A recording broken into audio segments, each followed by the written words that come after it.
more than a half a century after MLK's, first of all, y'all, it's not MLK's March on Washington. Okay, he was one of the leaders. There were a number of people who were speaking there. It was a March on Washington for Jobs and Freedom. It was organized by Bayard Rustin and A. Philip Randolph. Dr. King, of course, was one of the major speakers, but it was not his march. 3,000 faith leaders made their way from the MLK Memorial on yesterday to the Department of Justice to call out the same social injustices King and others spoke of in 1963 on August 28th. The rally and march not only reinforced King's moral crusade, but it shined a spotlight on Attorney General Jeff Sessions' attempts to undo long-fought protections for minorities.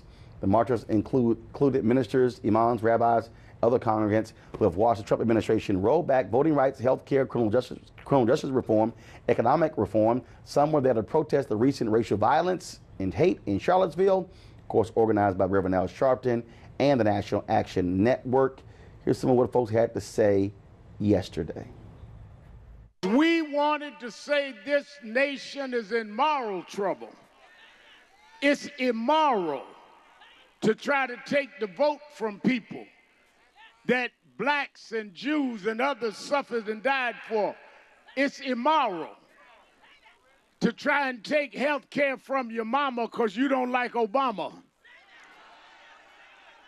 It's immoral to try and give a tax cut to the rich while we need infrastructure and jobs.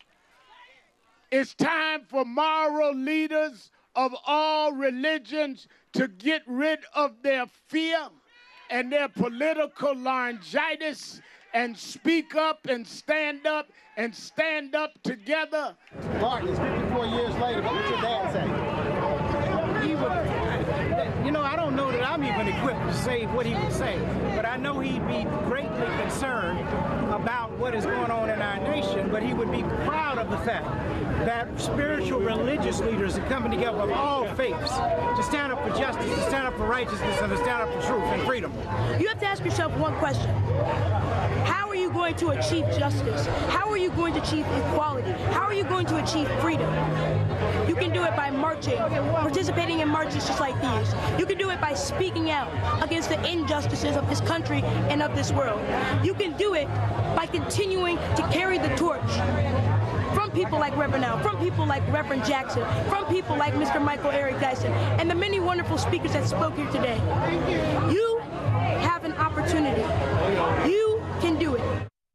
All right, folks, tomorrow on NewsOne Now, we'll have a much more detailed report on the march. We had our 3 cameras there, so we'll show you a lot more that took place there as well. I want to go quickly to our panel here. The thing that I think was interesting is that the number of, cross-section of religious leaders. And again, Brandon, of course, you didn't have any white conservative evangelicals there. And it's always interesting to me when I listen to white conservative evangelicals talk about faith and talk about these issues folks are concerned with, but they're never there for events like this. They're never there when it comes to police brutality. They're never there. I mean, folks talk about being pro-life, but when somebody is shot by an unarmed cop, they are more likely to stand on the side of the cops as opposed to the person who was shot. They were totally missing when it came to Laquan McDonald, even when the cops lied.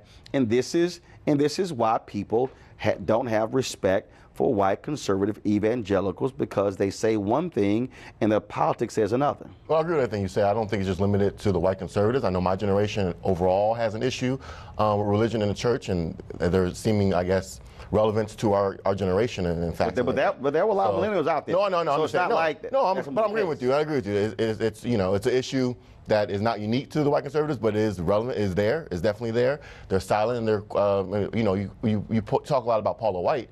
She's one of, I think, Trump's, biggest white conservative supporters, and she's been silent, and you're 100% right. And I think it's, it's sad, but hey, what can you expect?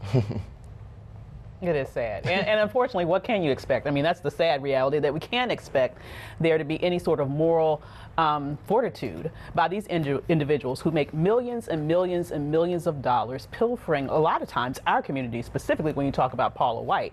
And in terms of issues that really impact our lives, they are consistently missing in action. I'm sure hoping that many of us who have in the past given to these charlatans will wake up and finally say, maybe my money is better invested in my own community communities rather than within this church that absolutely not only does nothing for me, but specifically works against my interests. Well, again, the biggest deal for me is when I hear individuals talking about serving the same Jesus.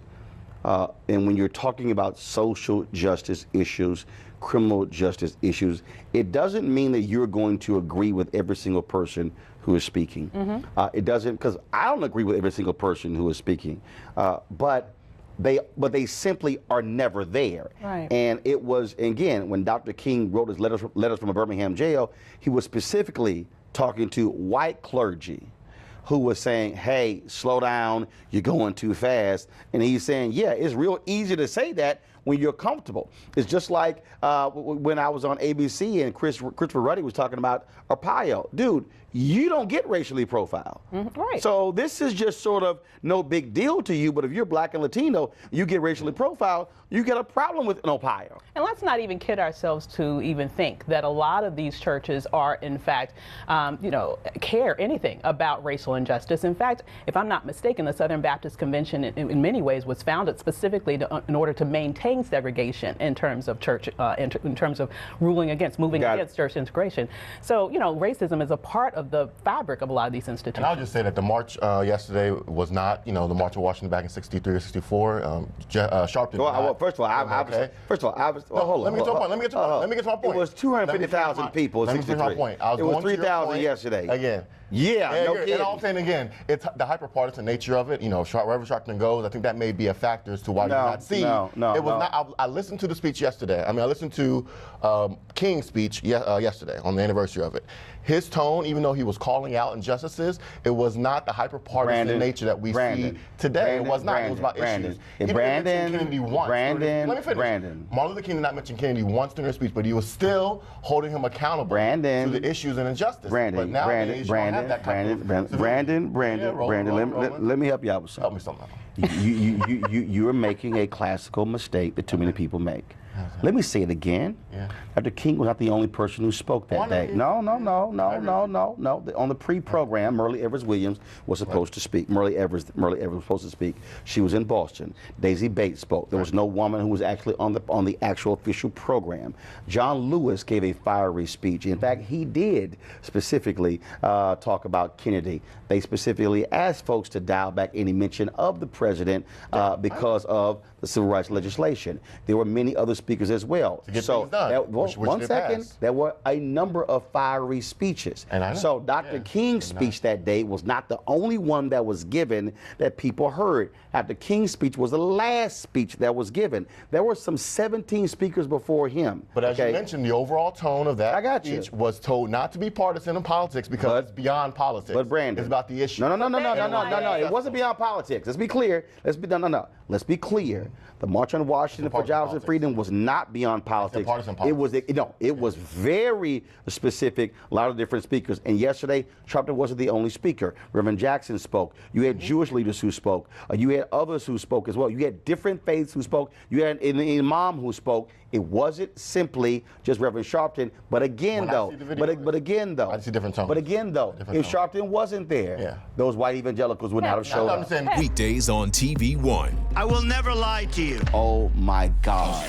Roland Martin. He doesn't want to talk to us. He wants to ignore us. Uncensored. Hell no. That ain't gonna cut it, boo. Unapologetic. No, that is fundamentally false. You are wrong. Unfiltered. He wants an America where we all look alike. He ain't talking about black people. Unrelenting. You better go work out, because you got a fight on your hands. NewsOne Now with Roland Martin. Weekdays at 7 a.m. on TV One.